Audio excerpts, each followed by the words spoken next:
faarfamuun jaaladhu maal keessattuu maalitti naan jedhe gisee baay'ee hoo ati bar ilmoo keetii akkas taata ati ilmoo keetiin dhaabatta ati ilmoo keetii yaa habiibi dhala kiyyaa barka isaa eenyu abbaa kootiif jiraadhaani akkamitti faarfama ilmoo kootiif ani inumaan fedhu wallaahi ani ilmoo kiyya yoo hin jiraanne maal godhaa dhaladheeyyu maaliif addunyaa jaartii fuudhummaa nama barbaachisa yoo ilmoo ofiitti hin dhaaban kana baay'isoo hin dogongorina waan hin qabneef namoonni amma ilmoo hin qabne miira kanan beeytan ta'a.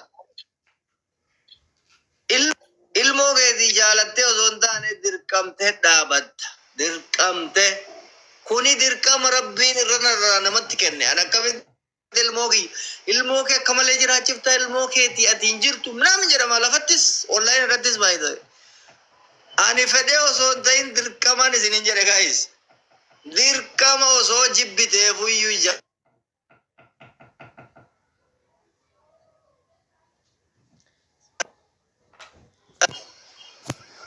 tokko kana baratee kan du'a araba inna akasi ilmoo keessan dirqa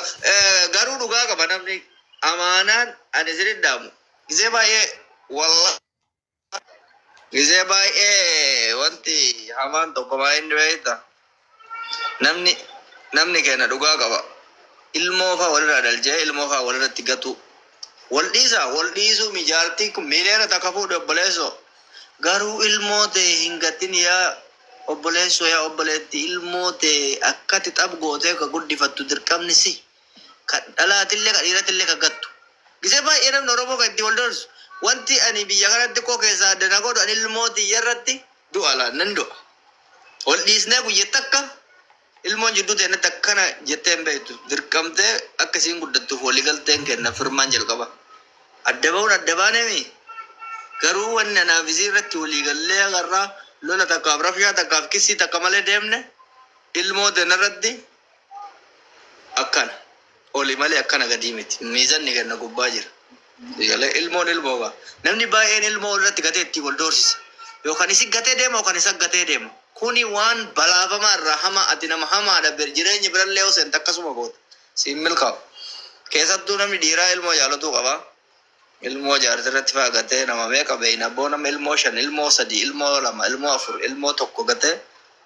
waan isin nyaachiftu kan hin qabne qabaaftu hin qabne jireenya mataa ofii ooffata an akkasii miti jireenya miliyoona takka keessa osoo seene amma fakkeenyaaf ilmoo kiyya kanaadaa jedhami as taa'ee ilmoo kiyya dirqama hordofatuun hojii kiyya in hordofadha maaliif jira barataa jira nyaataa jira dhugaa jira maaltu isa barbaachisaa hojjettee nyaachisuu dandeetti hin dandeettu in hordofa kuni dirqama kiyya ilmoo kiyya waan ta'eef eegale kanarratti hin gowwoomina ilmoon teessan borisiin cubbifti guddattee barbakka wayii geetti akka muuxannoo ofii qabu irraa isinitti muufi eegale irratti hin taddaraddarina ani har'a odoo isiin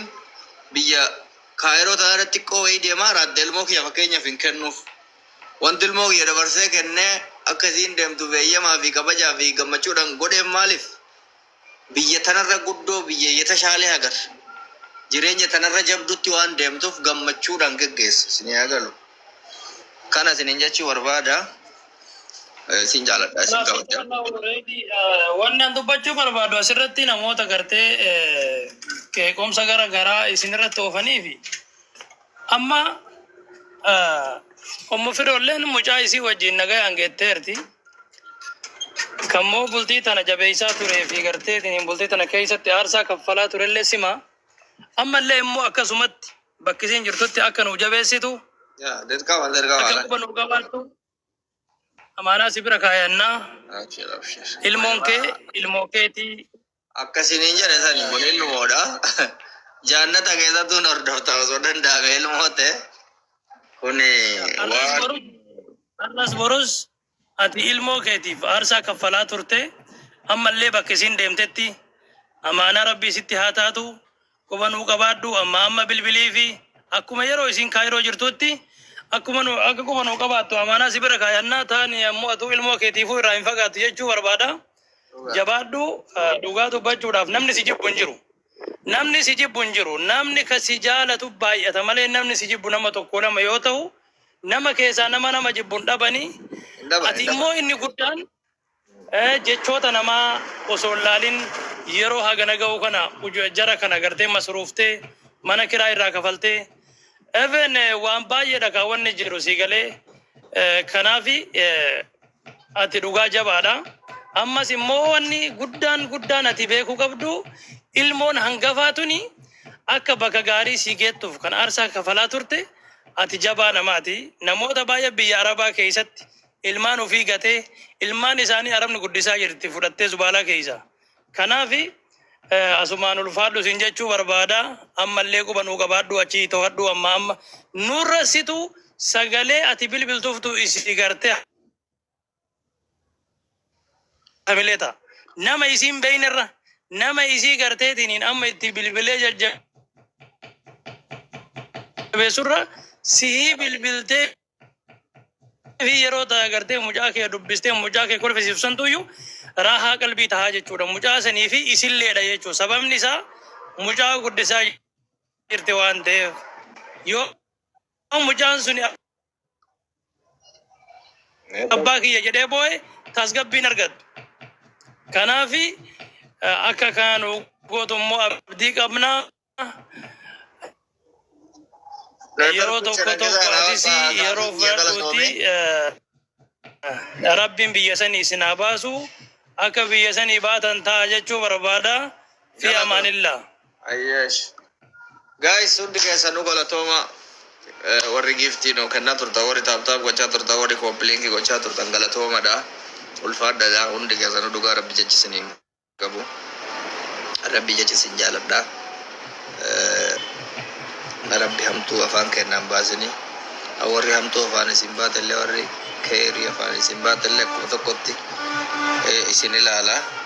Maaliif jennaan namni tokko akkuma asaafiin baanu bakka ho'isii qabaatu yookaan si jaalatu yookaan iddoo namummaa ho'isii qabaatu malee sin qeequ yoo qe'in illee hin jiraanne namni kun beektaa likkiin dhufu qeeqamuun bareedaadha gisee tokko tokko akka ati dhaabbattee deemtu.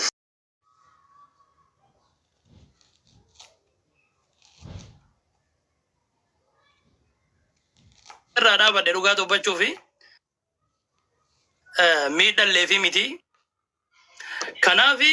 namni gaafa si qeequ waan isin jaallatuuf malee waan si jibbuuf miti. Bakka kanatti naa hubadhu jechuun barbaada. Waan naan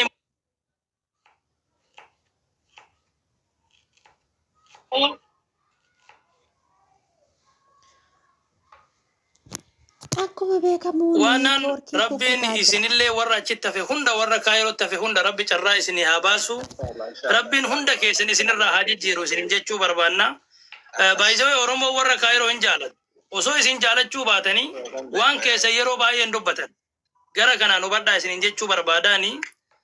Kanaafi ati immoo osoo atu